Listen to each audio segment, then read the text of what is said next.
Hey everybody, what's happening? This is your boy Raheem, and today I'm coming to you as the spokesperson for our new TV series called Unspoken. Unspoken is basically a little show that we put together whereby we get with poets throughout the city, you know, people who do spoken word, and we meet them in their home or basketball court or church or schools conducive to the piece that they are doing. You kind of get it? Yeah. So we're doing that, and we're doing it all over Atlanta. So the purpose of our show basically is to give a platform for those individuals to showcase their poetry talent. Today we have three fabulous artists. This is going to be coming before you on this show.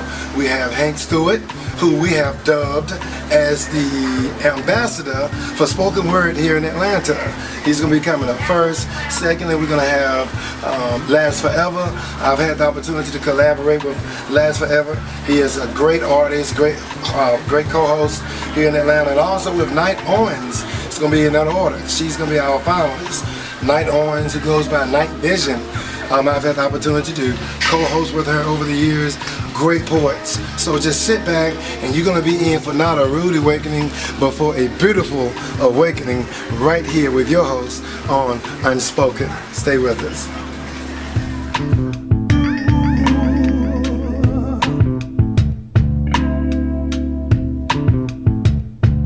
We got some great poets in the house tonight. I mean, we got some great poets in the house, so I'm really excited. I want to do a piece for you. This is one of my favorite pieces. It's a piece that I did years ago. Matter of fact, it was one of the first pieces that I wrote. And my father passed about 18 years ago. And when he passed, I was on my way to Jacksonville to bury him. My son was an arm baby at the time. And I was riding down 75, Tony. I was riding down 75. Hit I-10 to go into Jacksonville, Florida. Well, I was doing about 75 miles per hour, T. About 85. Flirting with 90 a little bit. And hit this thunderstorm. Never forget that. And I dropped my speed down to about 50 miles per hour because I couldn't see. About 45 miles per hour because I couldn't see. True story, about 35 miles per hour because I couldn't see. 25 miles per hour because I couldn't see. 20 miles per hour because I couldn't see. And you know how you see people pull to the side of the road? I was determined not to stop, and I dropped my speed down to about 15 miles per hour because I couldn't see. 10 miles per hour because I couldn't see. Never stopped. Cars were passing me, splashing water on my windshield. I was praying that my windshield wipers wouldn't fail me. Never stopped. Dropped my speed down to 5 miles per hour because I couldn't see. All of a sudden, I came out of this thunderstorm. Do you know the sun was as bright as I'd ever seen it before? The birds were flying as high as I'd ever seen them fly. The sky was as blue as I'd ever seen it. And it seems as if at that very moment God said, just think of all those people who stopped back in the middle of that storm.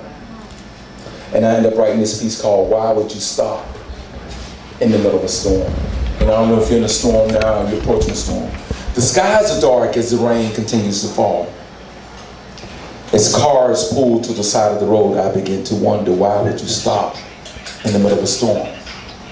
Now the bills are coming and the money's not, the air conditioning's broken, must I tell you it's hot? Well, don't throw your hands up and say, I can't go on. Tell me, why would you stop in the middle of a storm? Now you're sick and the doctor said you won't get well, but there's no need to drop your head and moan. That's the time you call on the Lord and ask the question, why would you stop in the middle of a storm? You see, there's only one way to go through a storm. You just say a little prayer and you keep pressing on. You press for the mark because the prize is already yours. And I make a suggestion, my friends, never stop in the middle of a storm. So when your days are dark and your days are long, just pick up the word, hide in your bosoms, but never, my friend, should you stop in the middle of a storm. Because believe it or not, there is something good about weathering your storms. Once you reach your final destination, the Lord's going to hold out his hands. He's going to welcome us all home, so never should you ever, never but ever, never should, my friends, but ever should you be anybody ever but ever, should you ever but ever stop in the middle of a storm. The poem is called Why Would You Stop in the Middle of a Storm? And just let you know, God, the storms are not to make us bitter, but to make us better. And if you never come face to face with the devil, you and him must be heading in the same direction. called Why Would You Stop? Facebook, got me on Twitter, at Hank Stewart, LinkedIn. I mean, you can find me. Go to YouTube. I got some workouts on YouTube. Go to my website and like, sign up on our email and get all the things that we're doing. All right, Raheem and Hank Stewart on Unspoken. Peace. Most dudes are quick to tell you in every other sentence that they're a grown-ass man, until you remind them about their responsibilities, like taking care of your children, man. See, sitting on your mama front porch sipping on a glass of lemonade don't make you less than a man. But 30 years old still living in your mama house means you ain't ready for no spouse. See, real women want real men, not men they're gonna have to constantly clean up after, run behind to take care of their stinking, raggedy ass. I only said that because that'll be the last words you hear out their mouth when they kick you out their house with your stinking, raggedy ass. Come on now, women, y'all know if they can't fix it, buy it, or pay a bill, that means they stinking ass gots to go. And no, don't worry about coming home trying to pack your stuff all slow with that sad look on your face like you ain't got nowhere to go. Cause it was your mama house when she met you, it'll be your mama house when you go, so no, you can't stay. Not a now another day. So give her key back, the money you owe her, call Tyrone to be on your goddamn way. I ain't a woman, but growing up with women, I understand a woman's needs. A woman want more than a dude that can have sex and smoke weed all day. Cause a dude will plan out his day just to do that all day. Have sex and smoke weed. And everybody knows what happens after smoking weed. That means you created an extra mouth to feed. Come on now, women, y'all know. Cause y'all be the ones running in the store while they sitting in the car just to pick up the cigarillos. And that's how it all started. See, women, y'all be creating bullets that you can't dodge. Ain't nothing wrong with giving up your cookies free of charge, but at least let the dude take you out on one date. I know most of y'all ain't did it in so long that you can't wait. And no, you can't hate. Cause this is who he was when you met him and who he will forever be. So stop trying to change a tree that don't move into a moving car. And if you do, let me know how far you get, just so I can buy some stock in that it.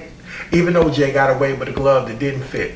And that's just like me trying to put on a lifestyle when I know it ain't gonna do nothing but squeeze my wrists. So I choose and I pick until I find the right fit. Just because someone says that they're grown doesn't always mean that they're suitable for a relationship. There's some things that require a little bit more time for you to be patient with. So be patient with the men you pick. Because the men you pick may only come with dick. And it may be 6 months down the line before you realize that that was just it. And that's just it. It's a sad truth, but an ugly truth. But the truth is the truth. So investigate that it before you wind up with a grown-ass man that can't give you nothing but a piece of it. Thank y'all so much. I want to introduce my friend, my poetry friend, Last Forever Seller, Les. How you doing, world? It's real good to meet you. Good to be here.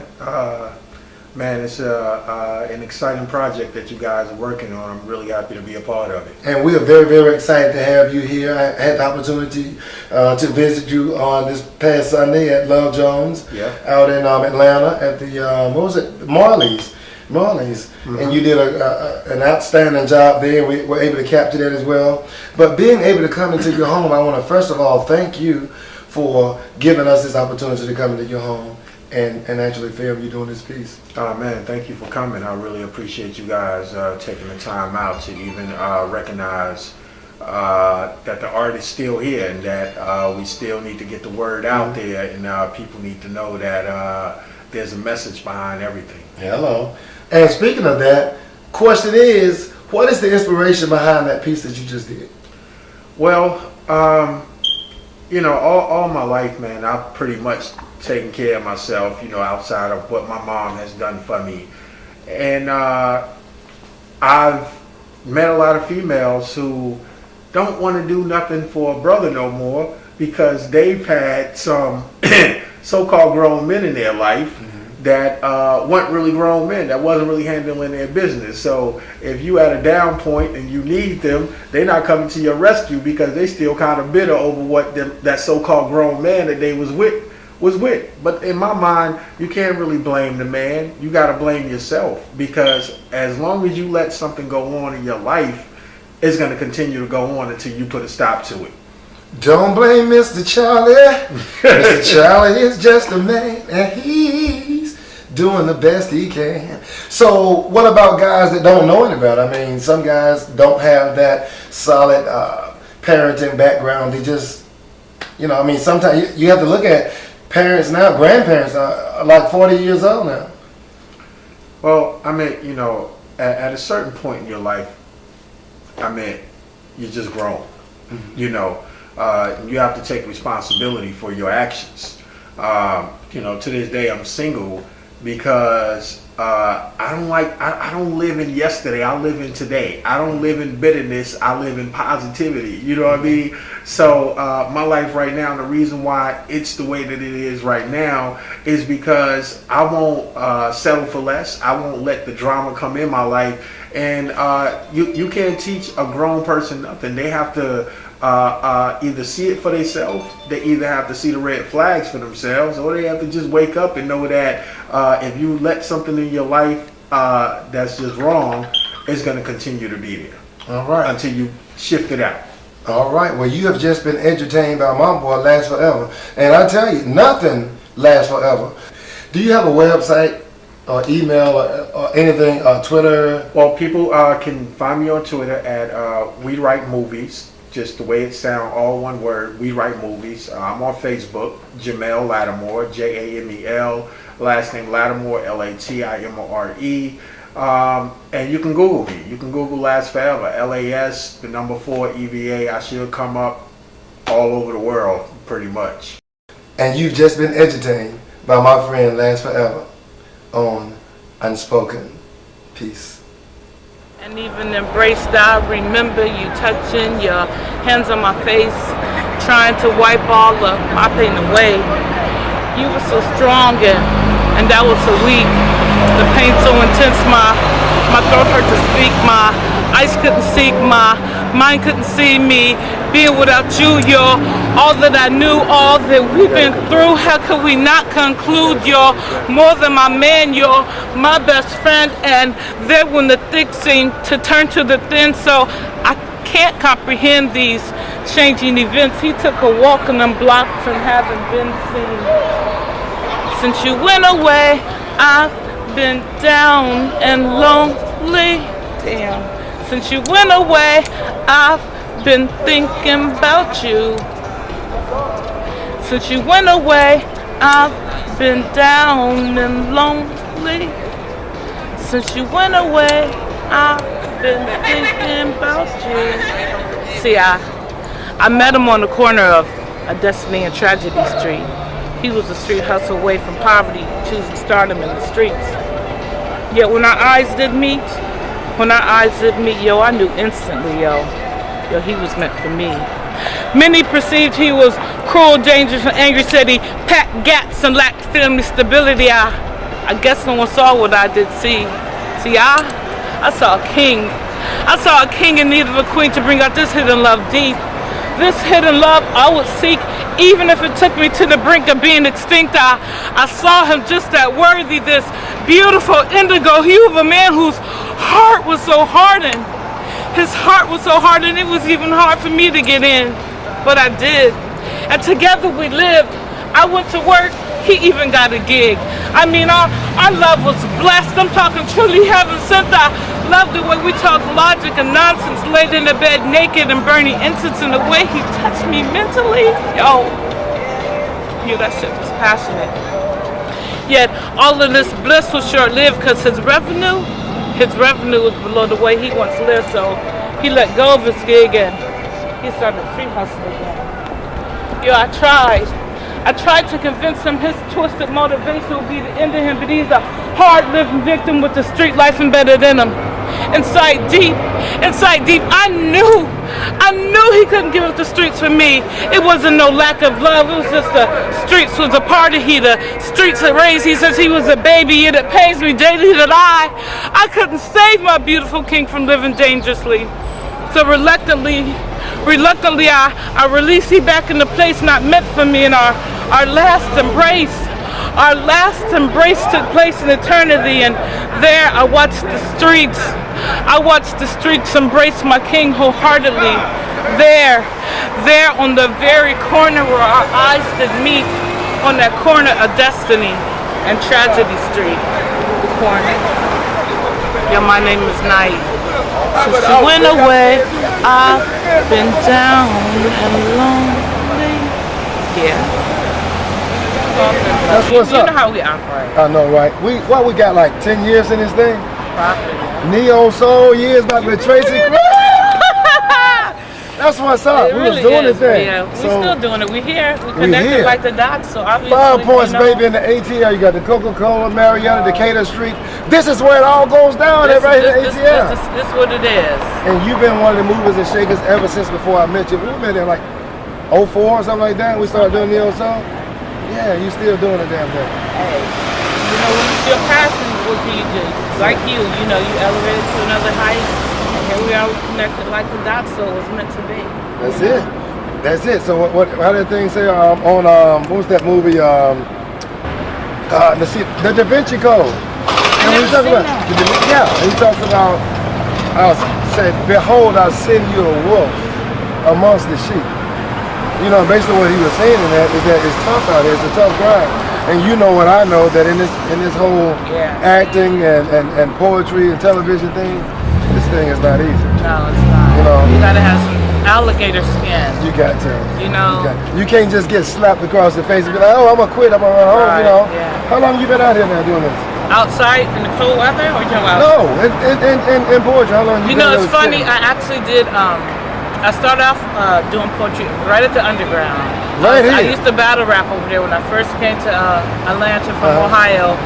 And these guys was like, "Yo, you don't need to be battle rapping these dudes. You know, you should go to a poetry spot called Patty Hut." And so I went to the Patty Hut. I was real scared, real shy, and I had somebody actually get on the mic with me. And I was like, "I don't know these people." So they got on the mic with me. One guy's like, Triple O, they held my hand. I did a poem, and I closed my eyes. The poem was called Little Black Girl. And I'm closing my eyes, and I'm doing the poem, and I'm all nervous. By the time I opened my eyes, everybody was clapping and standing up, and I was like, "Oh my God." Next in that same day, they was like, "Would you like to feature on my show? I'm doing a cable show. Would you like to be on?" I'm like, "Really?" Then they told me, "When you do the next next poem, put a little more into it, a little more life." And ever since then, you know, that was like. Speaking of poem, that piece that you just did was called The Corner. The Corner, and ironically, we end up on the corner of Decatur and Marietta Street and Peach Street. Right here in Atlanta. Exactly. So what's the inspiration behind that piece? Actually, I was dating a guy, and we had met kind of like on the corner around like 5 points, and it was like destiny that we met, but it was, you know, tragedy that we didn't get along, where he wanted to be more in the street and I was more in the poetry, and it was like he wanted to do one thing and I was like, "I can't get into your world." He couldn't get in my world. It was like how two people who love each other so much, but it's like a fish fall in love with a bird. Yeah. They can't be together. One is in the ocean and one is in the sky, but they had that connection. It's like the streets, you know, you fed them. The streets who loved them, and I was like, I'm not that street chick, though I loved him like deeply. It don't work. Right. You can't all in vinegar don't mix. Exactly. But when the streets came, they embraced him like, "Son, you back home?" You know, and I'm like, "No, this is my what?" You know. But it wasn't his fault. It's just the way it was, you know. So I met him on the corner of destiny and tragedy. So poetry being your first love. It's How did my you passion. get into it in the first place? Actually, I got into poetry. My mom used to. My dad was like kind of not active all the time, so my mom would send us notes like, "Get us to your dad. You know, tell him we need bread. Tell him we need this." And I was like, "Well, I need to tell him how I feel." But I'll write 5-page letters like, "Dad, you're not doing this right." And I'm like, "We gonna read this. It's too long." So I want to write it where it's a little quicker. He could catch it a little quicker. Like, we ain't eating, y'all been eating taco, y'all eat steaks, we eat bologna. Y'all got electricity, we doing homework by the lights of the street. So I needed him to feel exactly how I was feeling without being like 5 pages, I ain't reading that shit. So I kind of started that way. Then my brother, he used to write poems about the birds and beautiful stuff. And when I wanted to try to do that, mine just came out a little more raw, a little more grittier. So it was just like, that was just my way of being able to speak without actually crying and breaking down. Like, you know, you never talk to somebody like, and you, and you, and you, and you're gonna love me. Yeah, I know what you said. Yeah, or you might be talking to somebody and they interrupt you. Whereas the poem, just go ahead and say what you want to say and express how you want to say it, and there's no interruption. So, and it just became a passion. It was like my way of speaking without breaking down and crying, because I can get emotional, especially when I'm talking like,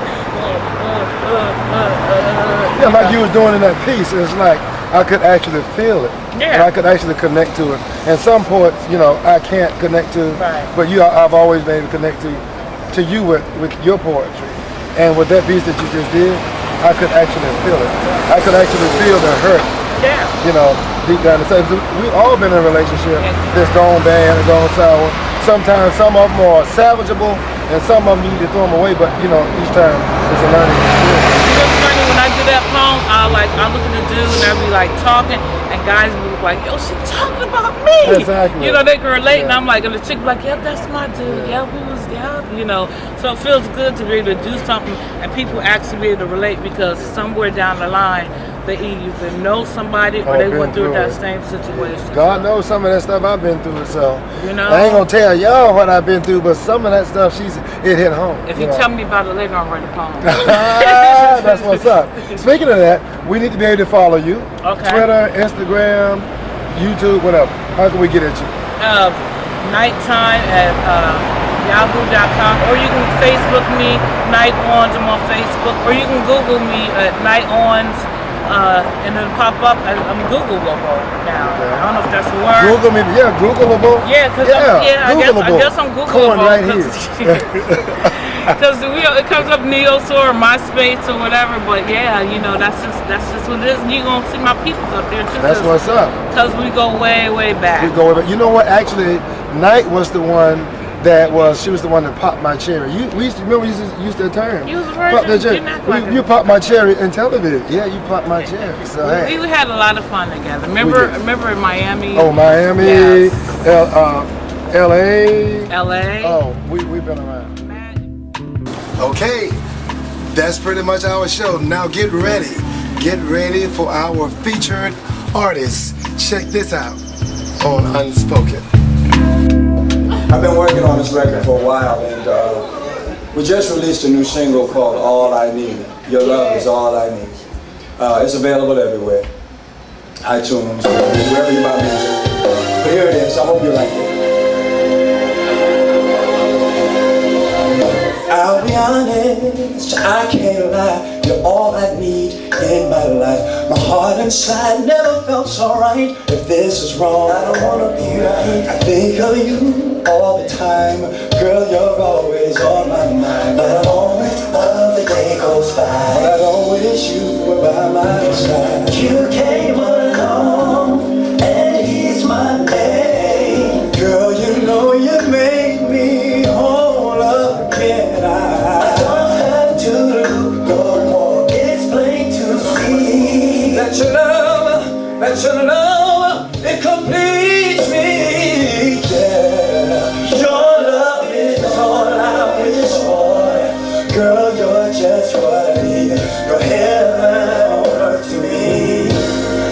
Would you mind if I give you all of me? Take my hand and go with me to ecstasy. Your love is all I wish for. Girl, you're just what I need. You're heaven on earth to me. Yeah. Your love is what I adore. Your love is sweeter than anything. That's all I need.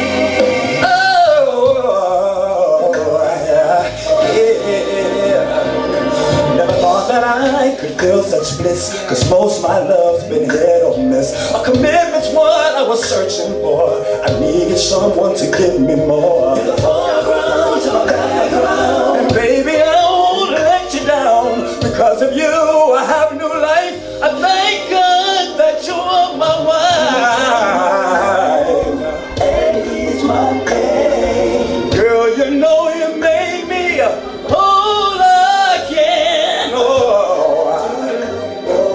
It's plain to see that your love, it completes me.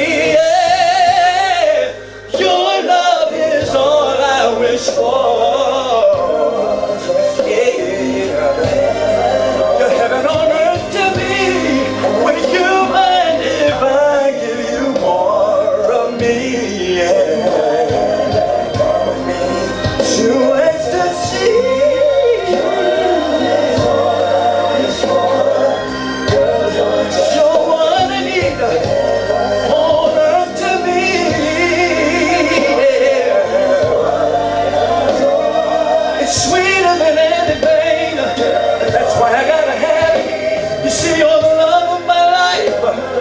you would make the sacrifice, and I wouldn't think twice.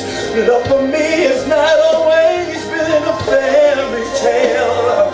In my past, love has always seemed to fail, but then I found you, and my love is here for you to share without a care, 'cause my love will always be there. Willingly, I would give everything so I could spend the rest of my life with you. Your love is all I wish for. What I need, your heaven on earth to me, yeah. Ooh, take my hand. Oh, we, your heaven on earth to me, yeah.